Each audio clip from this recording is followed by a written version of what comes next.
Hello everyone, welcome back to another episode of the Revamped Founder. In this episode, we have Danielle Strachman joining us. Daniel is a co-founder and the general partner of 1517 Fund, which is one of the few VC funds in the world which is helping in harnessing the capabilities of young people all over the world. In this episode, we talk about how does she spot capable young people, what got her into supporting young people, practical advice for people who are just starting out and want to build something that changes the world potentially, but don't have a ton of resources. We talk about so much more and so many valuable things. Hope you enjoy this episode. It's an incredible one. Do listen to it till the very end. Thank you. So, hey Daniel, how are you? I hope you're doing well. I'm good, Advik. How are you? I'm absolutely fine. So, why and when did you start believing in young people and the capabilities of young people? Interesting question. Gosh, that is a really good question. Was there a moment? I think one thing was that just growing up, I always saw sort of what, my peers could do. I trained competitively as a clarinetist when I was a teenager, and actually all the way from elementary school all the way through college. And I remember certain people were really, really good at their craft. I mean, I was one of the top players, but the person who beat me was really, really, really good. And it's both collaborative and competitive, where you're like, oh man, I just want to outshine a little bit more here. But I just remember seeing, especially within music students in particular, wow, these people they can really play.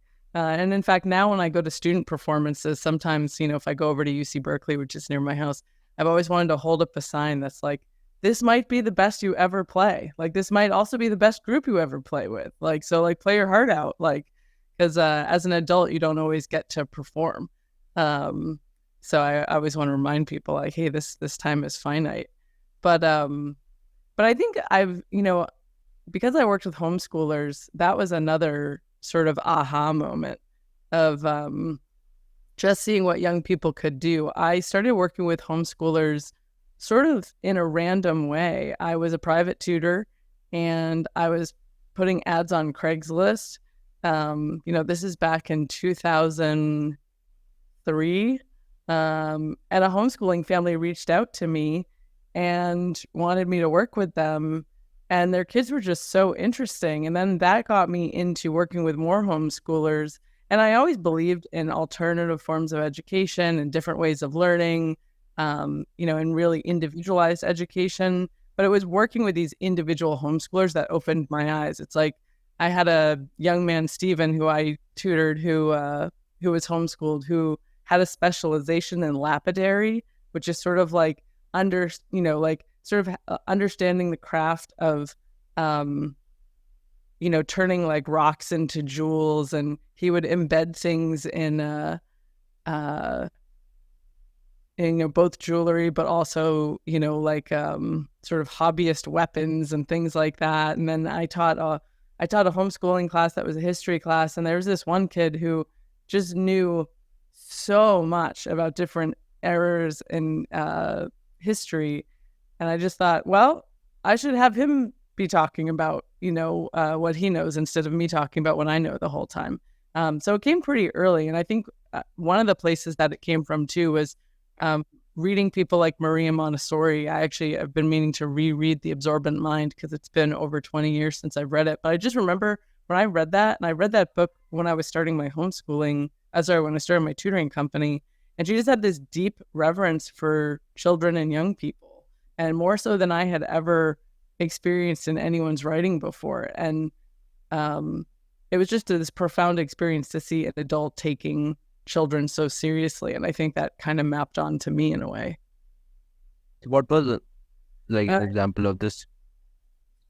An adult taking? No, it's been a really long time. It's been a really long time since I've read the book, but I just remember I just remember the way that she wrote about children, which was in this sort of profound, deeply respectful way, instead of like, oh, they're just kids. Like, a lot of people like, oh, you have to wait to do something, you're just a kid. And a lot of her philosophy is around giving children responsibility and choices, and giving them actual work to do, and thinking of play as work, as like, play is the work of children.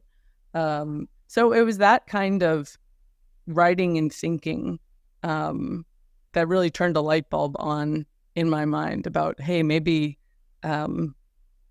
maybe there's a different way to go about interacting with young people. So you mentioned a small part about your clarinist career. Let's call that. So what I've noticed is a lot of relatively successful founders are extremely competitive, especially in video games.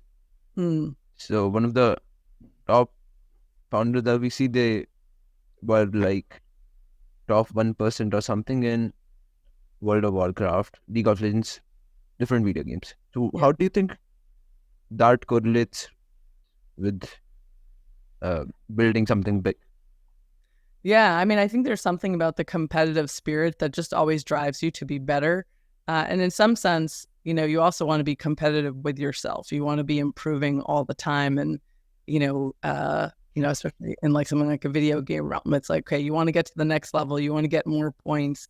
And that sort of drive for betterment, I think, is something that can work out really well on teams. I think it depends on how it sort of manifests, because sometimes competition, I think, can cause you to focus too much on what other people are doing, and that can sometimes be like the wrong call. It's like, even at 15, 17, if we start feeling like we're getting like competitive with another fund or something, to me, that it's just kind of silly at that point, where it's like, okay, we need to do the best work we're doing, and we need to get better every day at what we're doing, and comparing ourselves to how we've performed in the past and where we want to go. But when we get too focused on what other people are doing, or, something we hear about, it means we're not focusing enough on ourselves at that point. It means we're like putting all our attention in another group. And so I think it's interesting. I think in some sense, competition is a little bit innate in people, because we want to be able to benchmark ourselves. We want to be able to say, okay, well, I was here today and I was, over here the next day. But it's also hard for us to benchmark just against ourselves. So when we're able to do it against another person, I think there's also some safety in that, of being able to think, oh, okay, I'm normal or better than average, or I'm excelling or something like that.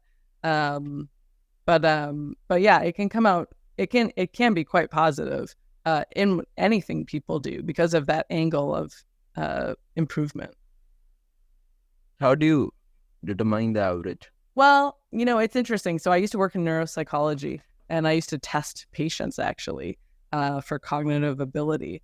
And in general, the way people test for average is you do a study, you have an N of hundreds or thousands of people on something, and then you see how they perform. And then you say, okay, well, we're taking this probabilistic curve, and, all right, here's where the average is between here and here, and that's what you take. I think individually, we tend to think about what is average by the people we're around. And this is, I think, sometimes why it's, you've probably heard the adage, like, you're the average of the 5 people you spend the most time with. But the reason that potentially matters is because if their average happens to be higher than the normal average, you're going to be pushing yourself more. It's interesting. Like, you're making me think back to actually my music days. And it was like, yeah, sitting next to Ben, we were the top 2 clarinet players. And it was like, okay, we were always working on like, okay, I'm going to get this run. And, I'm going to like, practice a little bit harder, because, the average of the people each of us was sitting next to was above average by quite a bit. And that pushed us to become, better and better and better players.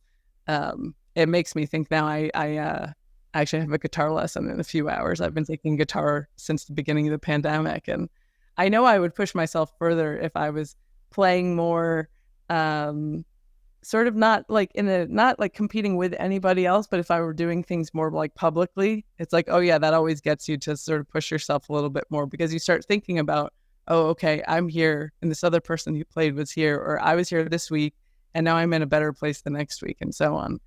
So it's interesting to think about.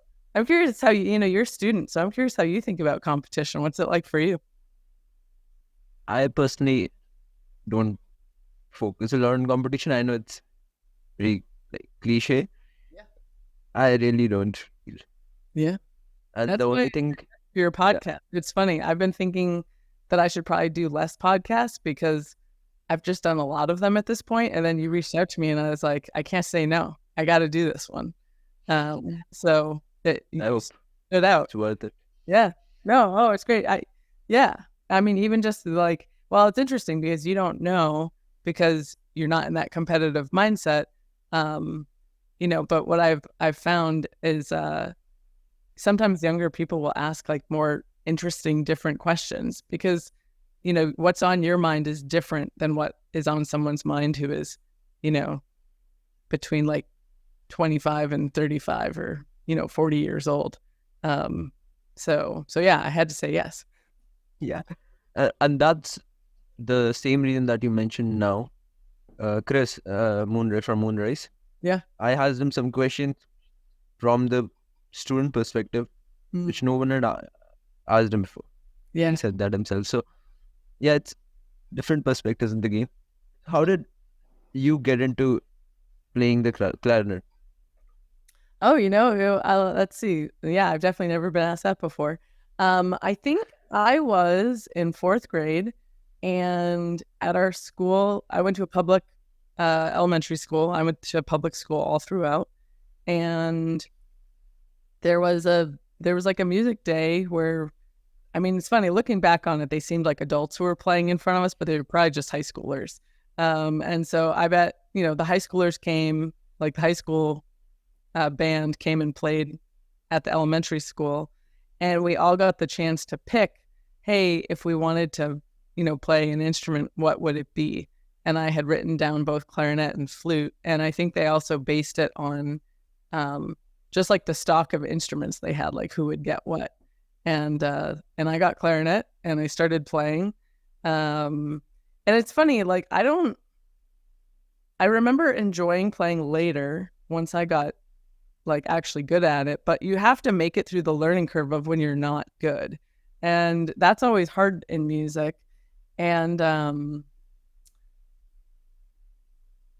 I must have been, it's funny, I'm trying to like tap into like, okay, who is fourth grade Danielle? Like, what was she up to? I mean, I always enjoyed music. I come from a very musical family. And so I think this thought of like, oh yeah, you need to practice and get better at something, like that was kind of normal. I knew it wasn't just going to be like, oh, yep, okay, I'm playing this instrument now.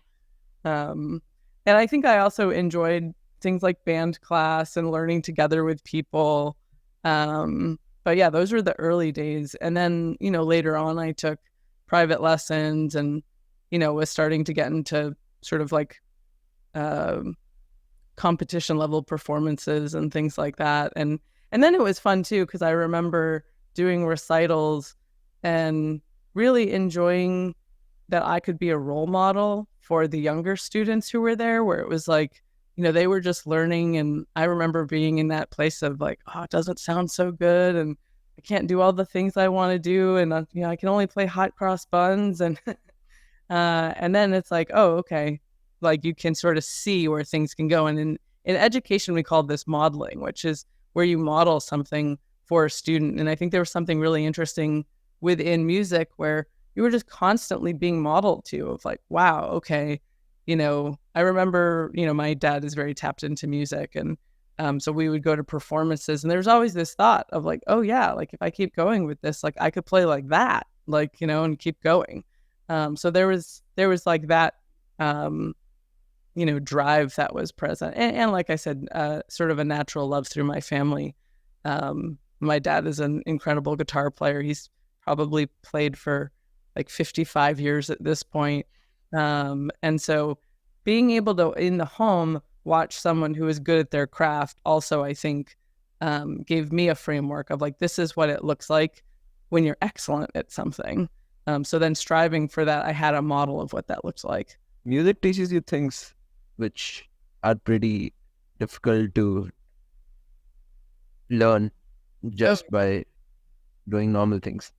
Yeah. Well, and it's interesting too, because especially when you play music with others, you have to be in time with them. You have to have the right rhythm. You have to be in tune. You have to be constantly listening for like, am I blending in appropriately? It's like, there's time to solo, but there's also time to hang back and blend in with the group. And there's a lot of different lessons. That's what do you think? You met a lot of young makers. I'll not say founders because you don't believe people should be founders, they should be makers. So you met a lot of young makers at the Thiel Fellowship. Yep. What do you think they had different that others don't at a young age? I'll sort of go back to play a little bit. I think a lot, it's funny. I polled them at one point. This is probably in the second or third year, and asked them if any of them had done any form of alternative education, whether it was a Montessori school, homeschooled, and some of them hadn't done alternative education all the way through. It was like, oh, I had 1 year where I went to a Montessori school, or I had, a few months where I homeschooled or something like that. Some of them did go through alternative education sort of all throughout, although that was few and far between. And I think those experiences of having more agency at a young age and having more self-directedness was something that certainly not everyone gets exposed to. And I also had the sense that all of them were sort of allowed to play in the areas that interested them from an early age. And experiment with things. And a lot of them had a drive to do and to make outside of school, and not just, oh, I'm doing this for a school project. I think that's a big indicator, is when you're doing things because you really want to do it and you're not doing it because you're going to like get something else, which is interesting, which is a little bit contrary to what we were talking about earlier with competition. In competition, you're often doing something to get to somewhere else, or like to sort of like be graded or marked in a certain way. But a lot of these people were doing things that were maybe there was like a competitive aspect of, oh, I want to get better at this. We have a number of Thiel fellows who are jugglers, for example. And it's like, okay, they're probably not in juggling class in, middle school or high school. They're doing it because they love it. Maybe they're in a club, but that's different than if you're doing it, to put it on your resume for something, or to get into school, or prove that you are like a worthwhile human being, like more for like the love of the game itself.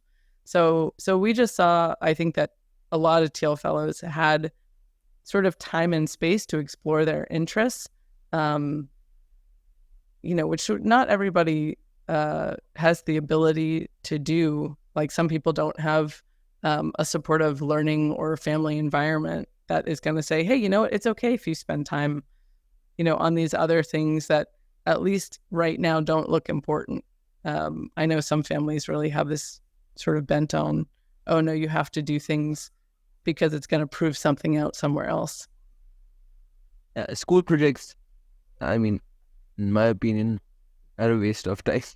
I don't know, maybe. But yeah, so did they have this freedom of playing and learning before they came to the Thiel Fellowship? Oh yeah. No, I think growing up, a lot of them had it. Now, I think when people entered the Thiel Fellowship, they had more freedom. Like some people, I think, were not used to that level of, you get to choose what you do, which also means that you need to face the consequences of what you do also.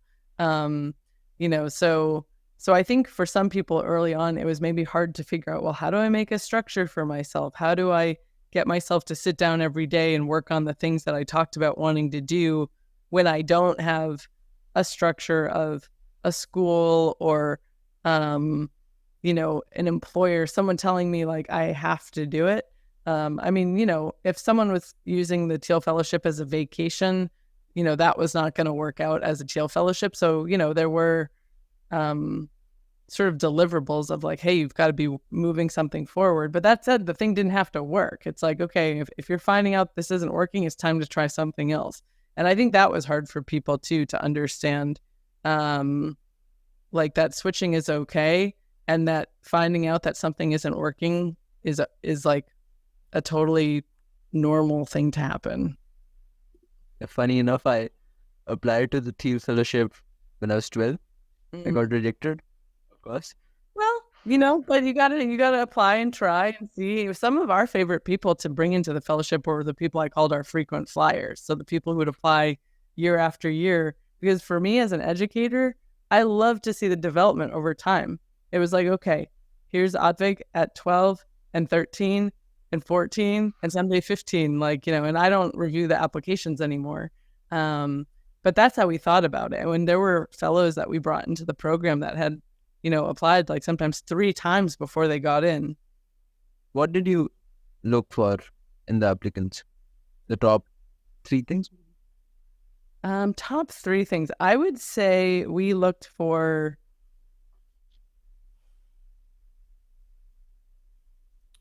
one of the things that we looked for is like, okay, does this person have a big vision that they want to execute on, that they want to move forward? But it couldn't just be like, okay, I've got this big vision of something that I want to do over here. It also had to be, how are you going to get it started? So they had to have some sense of what could you do today to move the ball forward. So that was a big one. And in like the second year forward of the Teal Fellowship, we really looked for that execution of like, is this person doing it? Are they taking the time? Because I always told people, you don't get a Teal Fellowship for like wanting a Teal Fellowship. You get a Teal Fellowship for what you're working on. And so you could kind of tell the applicants who were thinking, oh, if I get this, then I will start working on my project, versus the people who would say, I'm working on this project and I'm hoping I get these resources to help me with it, but I'm working on this project. And, and that was it. So that was a really big one. Since the Teal Fellowship is a community of people, we looked for community mindedness too, of like, hey, are these people going to, support each other and help each other out? That was important. I'm trying to think, like, it's always hard to pick like a top 3.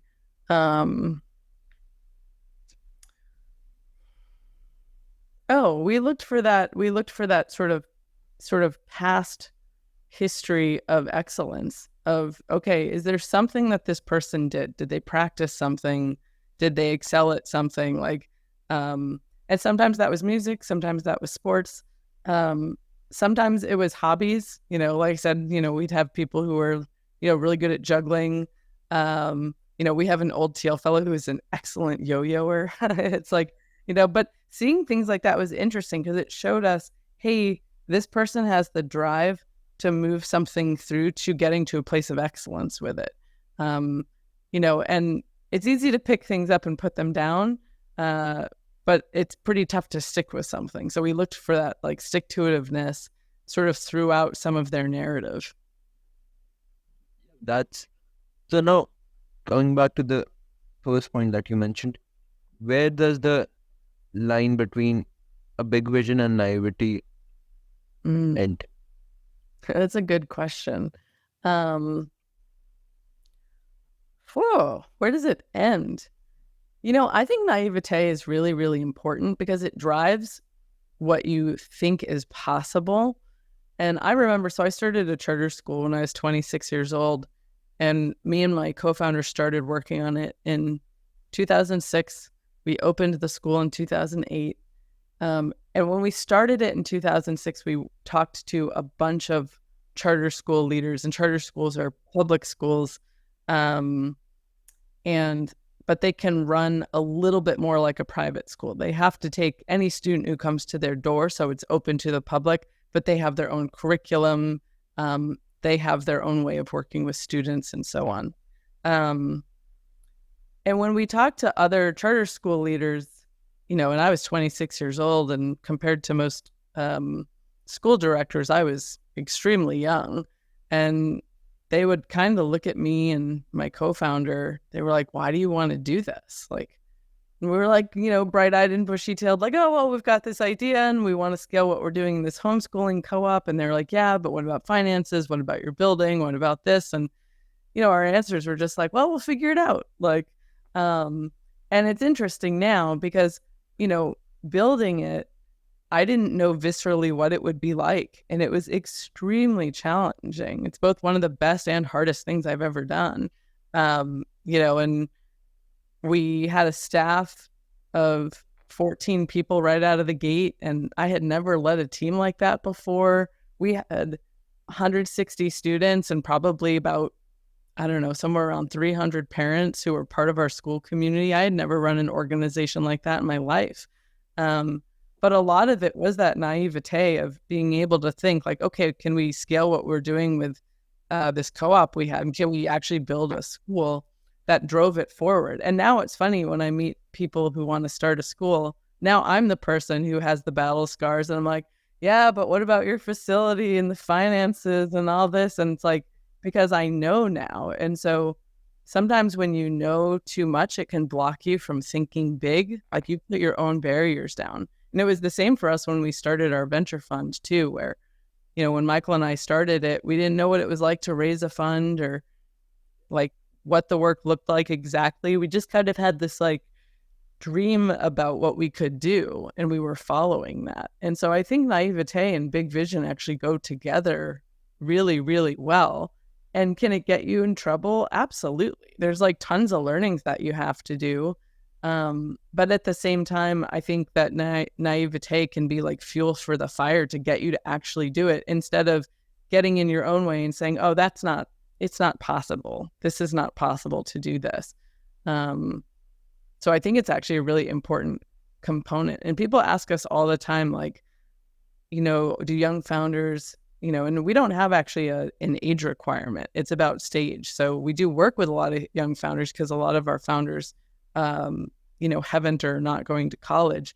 But we have founders who are older, who are in their 30s, 40s, 50s, who are also dropout founders. And so people will ask us, since we do work with, a good handful of younger founders, like, oh, like, do they make all these mistakes, that like older people don't? And as far as I can tell, that's not actually true. Like, yeah, there's learning, but I actually think that naivete is a really good thing because it drives them to move forward on things that other people would get stopped about. These are some interesting points. So I want to go back to the place where you mentioned about you not knowing anything about raising funds. Yep. How do you convince your limited partners to invest in young people? I know Edith will invest in your first fund. Yep. How will it go after that? Because most limited partners are, no offense, but old people. Yeah. No, most limited partners are older, wealthy people, like predominantly. Although we have some younger people now who are limited partners with us. It's actually been really amazing. We've had some founders, actually both founders who were with the Teal Foundation and the Teal Fellowship, and now we're in Fund 1 of 1517, who have come back in, and now they're limited partners with our third fund that we have. So it's a really special thing to be like, wow, like, I worked with you and gave you resources at one point. Now you're working with me and giving me resources. Like, how special is that? But yeah, like, we had to go out there and, tell this big narrative of, hey, we think we're really onto something working with these founders that are overlooked. And part of having a good venture portfolio is having a thesis and having something that stands out from other people. And one thing that is very important, and I meant to explain this, the teacher in me wants to tell your listeners what a limited partner is. Limited partner is the person who invests in a venture fund, or the people, or the organizations, or the family offices, or the institutionals. There's all kinds of different limited partners. But one thing that limited partners always want to know is, does a fund have its own deal flow? And it took me a long time to learn this, and it still kind of boggles my mind. But a lot of fund managers, the way they get deal flow is talking to other fund managers. So if you were a fund manager, I might go to you and say, hey, what deals do you have for me? I'm looking for some deals to do. And I have these conversations with funds all the time where they're looking for deals. And I'm like, gosh, that's so weird. Because we make our own magic. We make our own deals happen. We go to campuses, we do office hours. We have a lot of inbound calls that we take. So I had one of our limited partners ask, we told him about the thesis, and he said, what percentage of your fund are dropouts? And I said, I think it's 85%. We also have this other thesis where we'll back sci-fi scientists, even if they have a degree, because, if someone's working on something literally from science fiction, we want to back it. He says, wow, 85%, you guys are actually doing your fund thesis. And I was like, well, yeah, of course I am. What else would I be doing? This is this is our job. But apparently that's not necessarily the way that it works for most funds, where it's, getting deals from other fund managers. So I think when we showed our LPs, limited partners, hey, we're finding makers, and we're saying, hey, we think you have the potential to be a founder, and we want to give you resources to do that. I think a lot of them were excited about it. A lot of them too, a lot of our LPs are older people. But one thing I say about our work is we get to drink from the fountain of youth every day. It's not many fund managers are probably going to take, a podcast with a 14-year-old, but I'm like, yeah, let's do it. This is what we do. And I think our investors are really inspired by that. And when they come to our annual meeting, they get to meet really incredible people doing incredible work at a really nascent stage of their career. And there's just something that's inspiring about people who are not cynical, and, they're optimistic, and they're out there to do better for the world. And we have that, we have a huge community of people like that. So I think that's a lot of what our LPs saw, and our LPs saw our, we called it our hypothetical track record, which was, hey, we were out there finding people like Vitalik and finding people like Danielle Strachman, people like Laura Deming, before anyone knew who they even were. And we think that's repeatable. We think we can do it again. And especially our first set of LPs, they really had to believe in us and in this wacky thesis of backing extraordinary outlier people. So did you not try raising funds from funds of funds? Oh, yeah. No, we are we're getting to the point where we could start raising from those groups. But for Fund 1, we were a $20 million fund. Fund 2 is about 24. Fund 3 is about 80. And when you're sub 100 million, a lot of the fund of funds are just not very accessible, because they want to be, between generally 5 and 10% of fund, maybe 20% of the fund, but that's kind of rare. And they want to deploy typically a $10 million check. So if I'm only raising 20 million bucks, they don't want to be 50% of my fund. But we've been in the very fortuitous position where in the last couple of weeks, we're not raising a fund right now, but we've had some fund to funds reach out to us and say, hey, we thought about you. We should have an update call. And I was like, oh my gosh, you want to talk to me? That's crazy. So maybe for Fund 4, we'll have some institutionals. We do have, I think it's either 1 or 2 institutionals now in Fund 3, but we met this really amazing institutional when we were just finishing raising our third fund. And so we could only give them a $2 million check. They wanted to do more. And I was like, I can't do any more. I don't have any more to give. And I would love to. But they wanted to work with us so much that they agreed to come in for them. $2 million to me is a lot of money. But to them, it's like small potatoes. So, I was like, okay, well, we only have this much left in Fund 3. We don't want to oversubscribe it too much. And so will you work with us? And they said yes for for me is a big amount of money, but for them, small amount of money. Yeah, so we talked about LPs taking a chance. At what times or how many times have you taken a chance when on a young person, despite the odds being against them? Yeah, I mean, that's our whole job. Our whole job is really to say, gosh, we don't know what's going to happen. Gosh, like we have so many examples of this. I mean, we have a founder that we backed in the last year who we backed when he's 16. And it's like not many people would back a 16-year-old. And actually a few other funders have come in. This is Zach from Fronter. And Zach is 17 now. Zach just finished his high school graduation, and we got him a 15-17 baseball hat and he wore it when he was finishing up school. I was like, oh, that's amazing. But yeah, it's rare for people to say. I mean, and one thing that's interesting for us is we are getting more saturated working with teenagers, both on the funding side, on the grant side, and on the community side. We just had a summit in Florida, and we had people bring their younger siblings. It was awesome. I think the youngest person we had there was maybe 12, maybe 11. I'm not sure. But yeah, most funds want something that, sort of looks like a sure thing.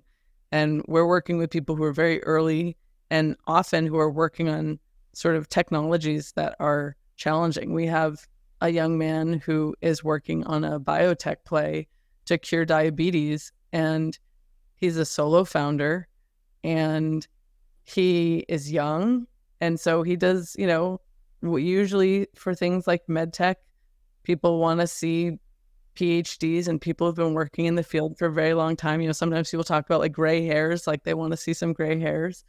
This guy, I mean, he might be getting gray hairs from the stress of building his work, but it's not from his age. His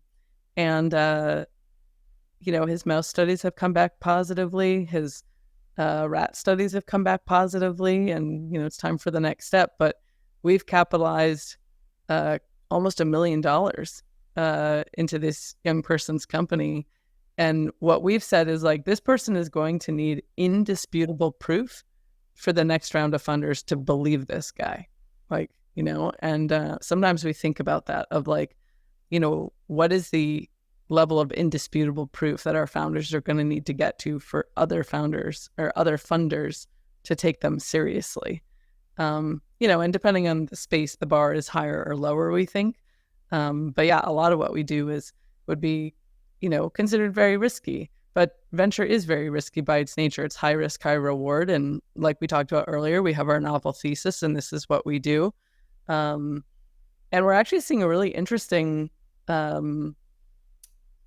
sort of I'll just call it an observation coming, which is that we have our 3 funds and we have our dropouts and we have our deep tech people, but we also have a small overlap of people who are both dropouts and deep tech. And, Austin Russell from Luminar, which IPO'd a couple of years ago, is one of those. And so we've seen some massive success from that intersection of dropout deep tech. And, our N here is small in that domain. It's probably maybe like 5 companies that fit both sides of our thesis. But those companies are showing to, at least so far, be quite interesting. We've been sort of pushing a little bit more into that thesis. And we have an investment program we call the Invisible College. And what that does is it will give a team $100,000 as a, investment. This is not a grant or non-dilutive. It is for equity in a company. But we often give it to people when they're working on something that has a big R&D component to it. And we had a team meeting recently where we looked at our portfolio and we said, hey, we should be like quadrupling what we're doing with the Invisible College checks. And so we're really excited to start working with, more of those dropout deep tech people and people who have some significant R&D to do. So that's going to be really neat for the last, now we're in the last half of this year to dig into that further. So, yeah, till here we have talked a lot about successes. How many times have you gone wrong? Sure. Going wrong is something that we do all the time. We tell founders, especially when we're passing, like our job is to be wrong all the time. We only have to be right a couple of times. Like that, we believe in a power law distribution of, okay, it's going to be just a couple of founders, a handful of teams at most that are going to be fund multipliers, which means those teams make up for all the different learning experiences of the founders that maybe have smaller businesses or maybe that don't make it. But there's also companies that we've passed on, and then, they've gone on to do things that have become huge companies.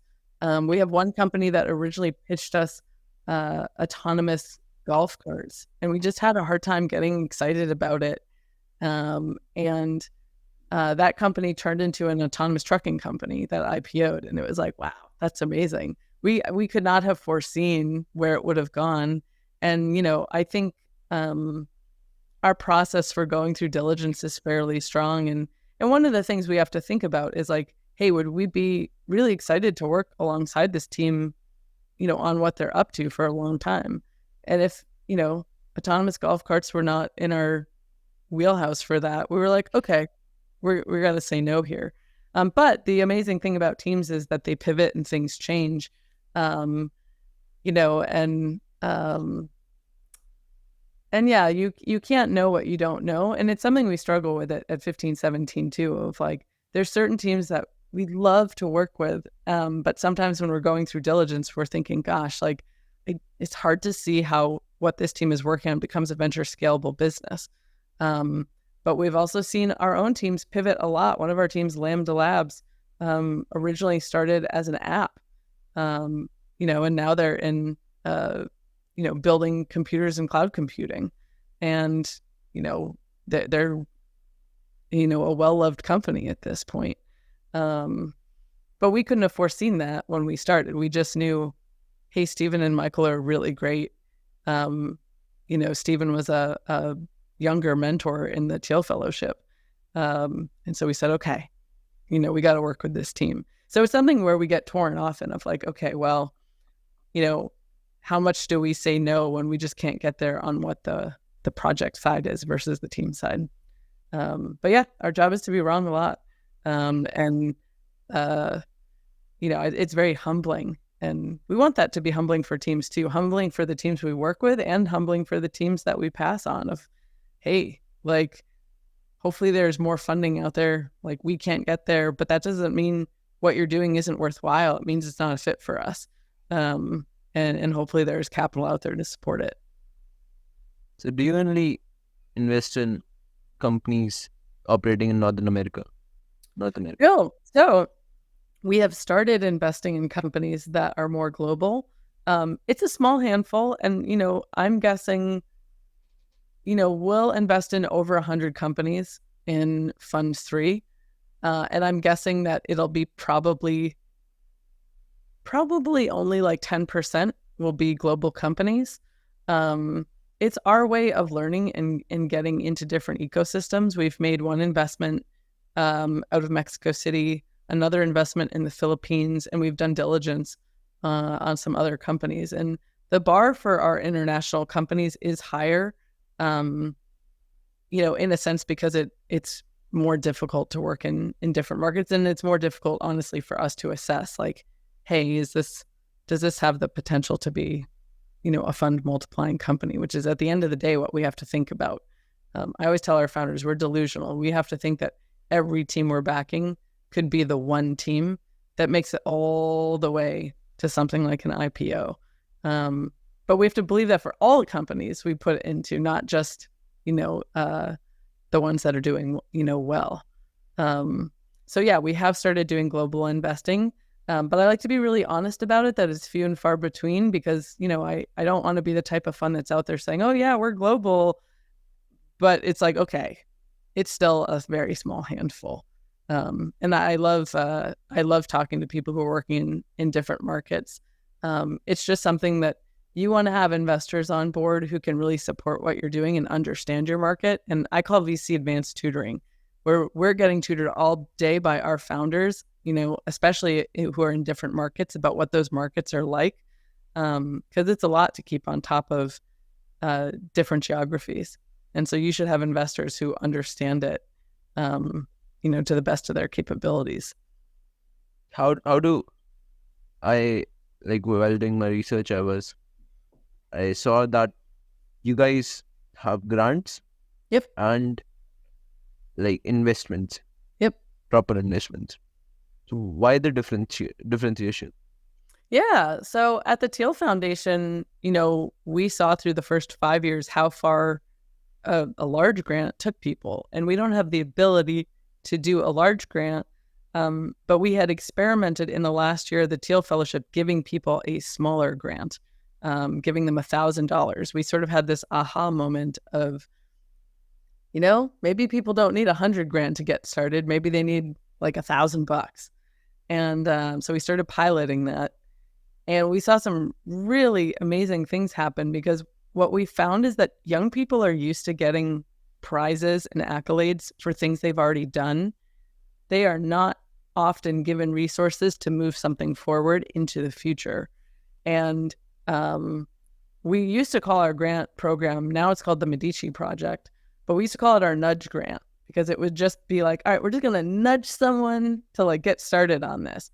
Because young people would come to us and say, well, do you think I should try this? Do you think I should try that? And like, yeah, this idea sounds really neat. And one of the ways that we think about things is like, who am I to tell somebody, hey, this thing is impossible? Like what we talked about earlier, like that naivete is important. We'll tell people, hey, we've seen this space a lot. It's really crowded.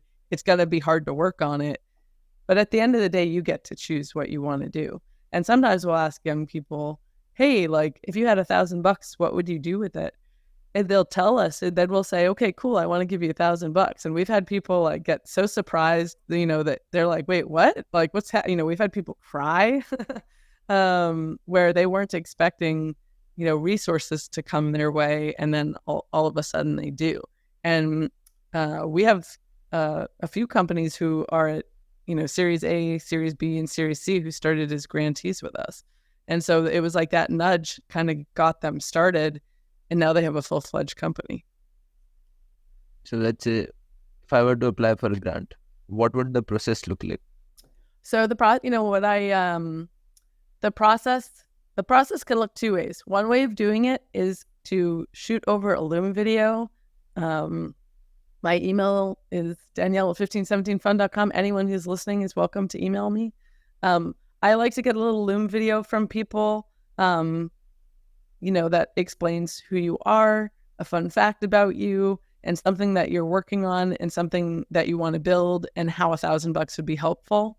Sometimes that turns into a phone call or a Zoom call, and then we'll talk about a little further, and then we make that determination, like, would our grant be helpful here? We particularly like putting our grant towards things where there's sort of like a little bit of an R&D component behind it, more so than like, oh, I need, if someone needs like AWS credits, we can give those to you. Like, we don't need to give you a grant so you can buy AWS credits. It's like, we've got credits and different things that we can help with. So we like to think like, what else would this money be useful for? And we think of the grant really as a learning experience. It's not, is this going to become a startup? That is not the question. The question is more, is this going to give this young person a great learning experience to do something that maybe they didn't have access to before? That's a good initiative, I think. So what is in it for you on the grants? 1570? Yeah. The grants, we're playing the long game. I want to bring freedom and autonomy to young people. And that's the type of mission that never ends. It's like there's always more people that we could support.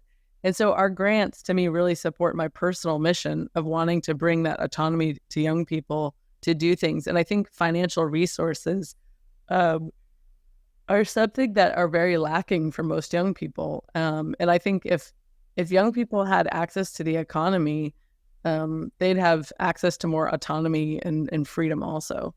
So personally, it's very, very important to me.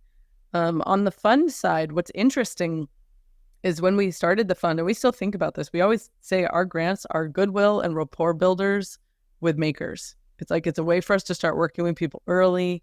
It's a way for us to help the ecosystem.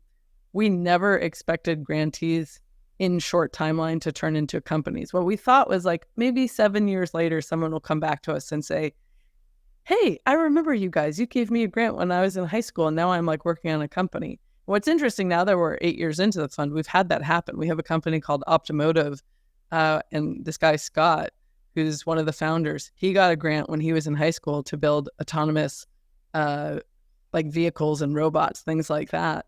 And he came back to us last year and was like, hey, remember me? I'm still working on that. I'm still working on autonomous robots, and here's the company. And actually, we have funded that company now over the last year. So it's been super exciting to see that. But what we also saw when we got started was, a small handful of grantees would come back sometimes just a few months later and say, oh, I think there's something here. Like, I think I could turn this into a startup and I could build this into something more. And so 20% of our Fund One companies started as grantees with us. And so it was really interesting to see that what we talked about earlier of working with makers and like encouraging them on the founder side of like, hey, you might have something here. Like, maybe it's worth giving a go. Like, what do you think? And then going from there. So it's been interesting to see how fast sometimes grantees turn into portfolio companies, but it was never like the intent for Fund One grantees to become Fund One portfolio companies, but a lot of them did. But we still keep that ethos of that grants are a goodwill and rapport builder, and that's what it's for. And so, we don't have this, there's no pressure on grantees to like build a company right now or ever. I like that. Not a lot of funds are doing something like this. No. I don't think I've seen. But yeah. What advice would you like to give to young people who are working on anything and juggling school at the same time? Gosh, yeah. It's hard. It's hard to balance multiple things. Although what I've seen is that young people today are incredible at it. It's like,